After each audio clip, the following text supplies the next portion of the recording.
Assalamualaikum warahmatullahi wabarakatuh. Perkenalkan, saya Milha Amalia, perwakilan dari kelompok 6. Di sini saya akan menjelaskan tentang ruptur uteri. Untuk definisinya, ruptur perineum adalah robekan di dinding uterus dapat terjadi selama periode antenatal saat induksi, selama persalinan dan kelahiran, bahkan selama stadium ketiga persalinan. Klasifikasi ruptur uteri berdasarkan lapisan dinding rahim. Yang pertama, ruptur uteri incomplete atau subperitoneal. Ini hanya di dinding uterus yang robek, sedangkan lapisan serosa atau peritoneum tetap utuh. Untuk yang kedua, ruptur uteri complete atau transperitoneal. Itu uterus dan lapisan serosa atau peritoneum robek sehingga dapat berada di rongga perut. Untuk klasifikasi yang kedua yaitu kapan terjadinya. Yang pertama, ruptur uteri pada waktu kehamilan. Pada waktu kehamilan ini, dinding uterus lemah dan cacat. Untuk yang kedua, ruptur uteri pada waktu persalinan atau ruptur uteri intrapartum. Ini dinding uterus tetap baik, akan tetapi bagian bawah janin tidak maju atau turun. Untuk klasifikasi berdasarkan lokasi. Yang pertama, segmen bawah rahim atau SBR. Biasanya terjadi pada partus yang sulit dan lama atau tidak maju. SBR semakin lama tambah renggang dan tipis dan akhirnya terjadilah ruptur uterus. Dan untuk yang kedua, corpus uteri. Biasanya terjadi pada rahim yang sudah pernah mengalami operasi, seperti seksio cesaria klasik atau myomectomy. Yang ketiga, cervix. Ini sering terjadi pada tindakan forceps atau versi ekstraksi, sedang pembukaan belum lengkap. Untuk etiologinya, yang pertama, ruptur uteri spontan atau non-violent. Keadaan janin ini tidak maju akibat adanya rintangan pada jalan lahir. Misalnya, panggul yang terlalu sempit pada ibu, tumor pada jalan lahir, malposisi kepala, faktor predisposisi atau multiparita, tekanan keras pada fundus uteri, stimulus, dan janin letak lintang, dan hidrosefalus. Hidrosefalus ini merupakan kondisi penumpukan cairan di dalam otak yang menimbulkan penekanan sel-sel otak dan gangguan saraf. Untuk etiologi yang kedua, ada ruptur uteri traumatika atau violent. Ini adanya trauma akibat terjadinya kecelakaan atau tindakan.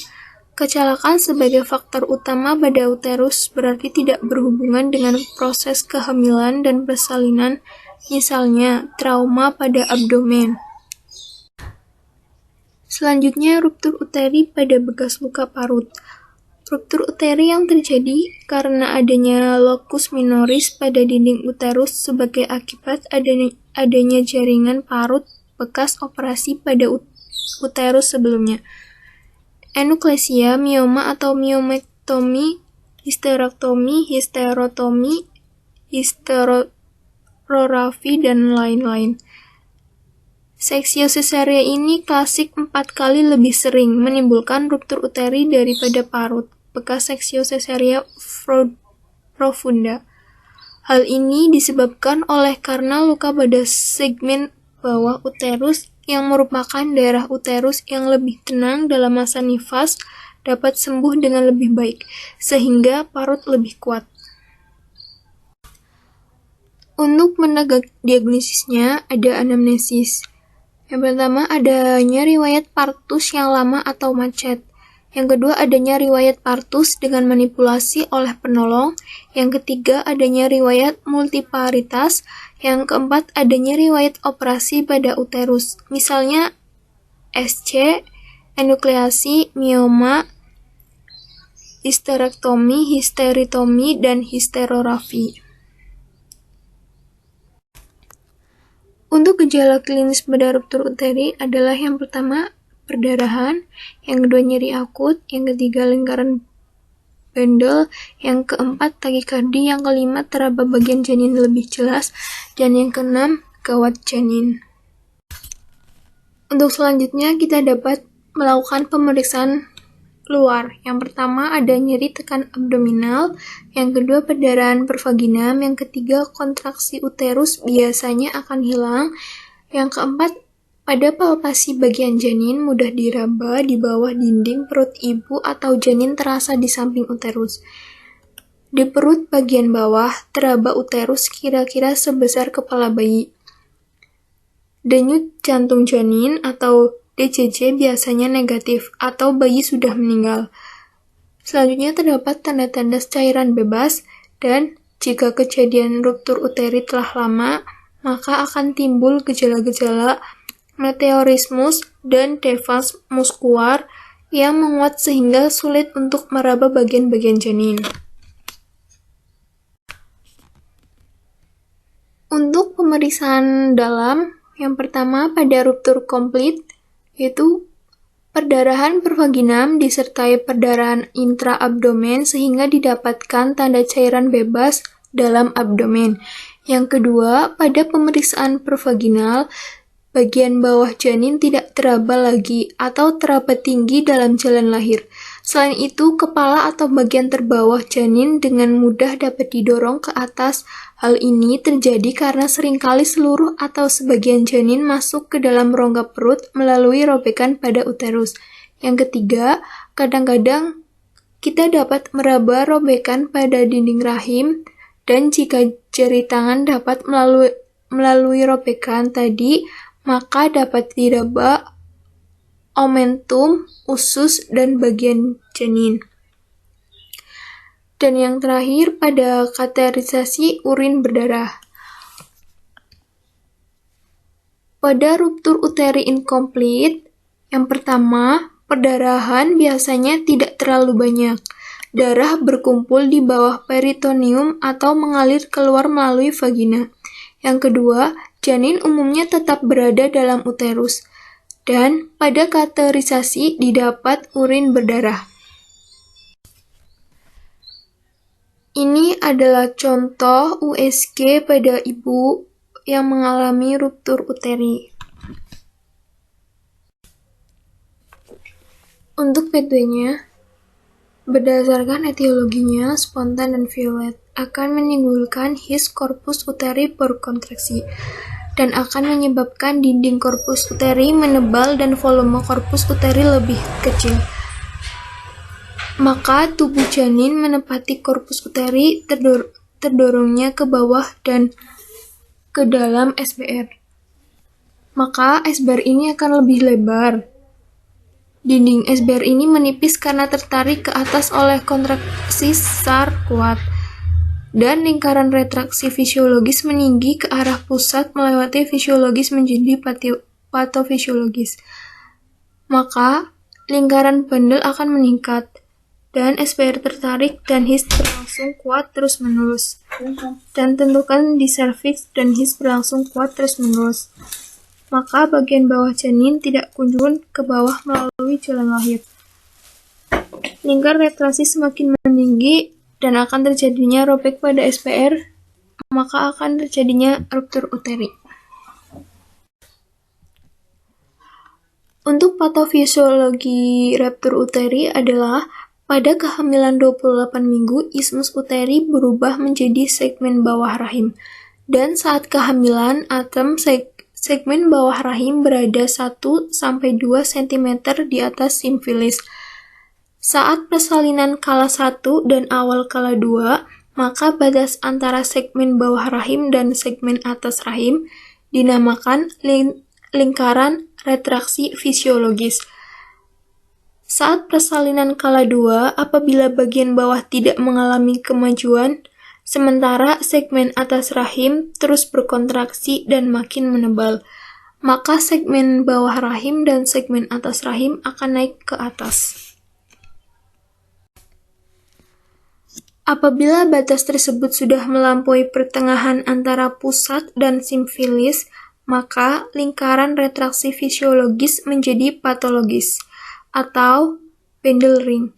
Apabila persalinan tetap tidak ada kemajuan, segmen bawah uterus makin lama makin teregang, sehingga akhirnya pada suatu saat regangan yang terus bertambah ini melampaui batas kekuatan jaringan miometrium, sehingga terjadilah ruptur uteri.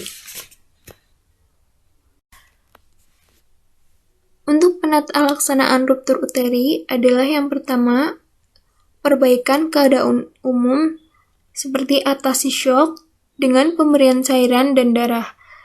Berikan antineutika dan oksigen. Selanjutnya, tindakan laparotomi.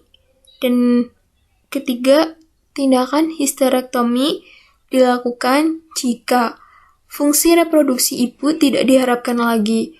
Kondisi buruk yang membahayakan ibu, rapid uterus atau hysterography dilakukan jika masih mengharapkan fungsi reproduksi ibu.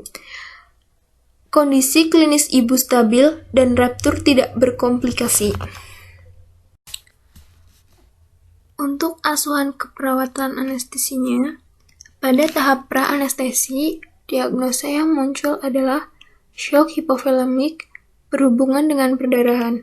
Untuk intervensinya, kolaborasi pemberian transfusi darah, pantau intake dan output, kolaborasi pemberian cairan infus, dan pantau TTV dan tanda dehidrasi. Untuk diagnosa yang kedua, nyeri akut berhubungan dengan pusing dan lemas nyeri abdomen. Untuk intervensinya, tentukan sifat, lokasi, dan durasi nyeri, kaji kontraksi uterus, hemoragik, dan nyeri tekan abdomen. Anjurkan klien untuk melakukan teknik relaksasi. Rasional, beri posisi yang nyaman. Kuatkan dukungan sosial atau dukungan keluarga. Dan kolaborasi dengan dokter terkait pemberian pereda nyeri. Pada tahap intra-anestesi, diagnosa yang muncul adalah gangguan integritas kulit berhubungan dengan tindakan pembedahan.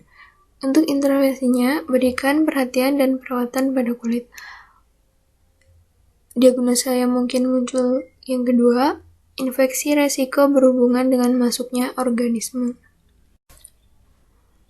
Pada tahap post-anestesi, diagnosa yang mungkin muncul adalah yang pertama, nyeri akut berhubungan pelepasan mediator nyeri akibat trauma jaringan dalam pembedahan.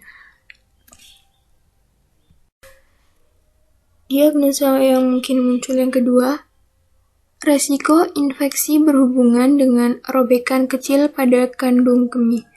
Untuk intervensinya, instruksikan untuk menjaga hygiene personal untuk melindungi tubuh dari infeksi. Berikan antibiotik bila diperlukan. Dan yang tiga, ansietas berhubungan dengan bercampur darah.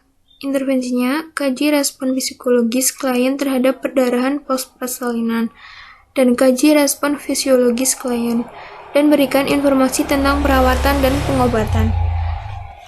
Cukup sekian dari saya, mohon maaf apabila ada salah-salah kata atau kekurangan. Semoga apa yang saya sampaikan bisa bermanfaat. Wassalamualaikum warahmatullahi wabarakatuh.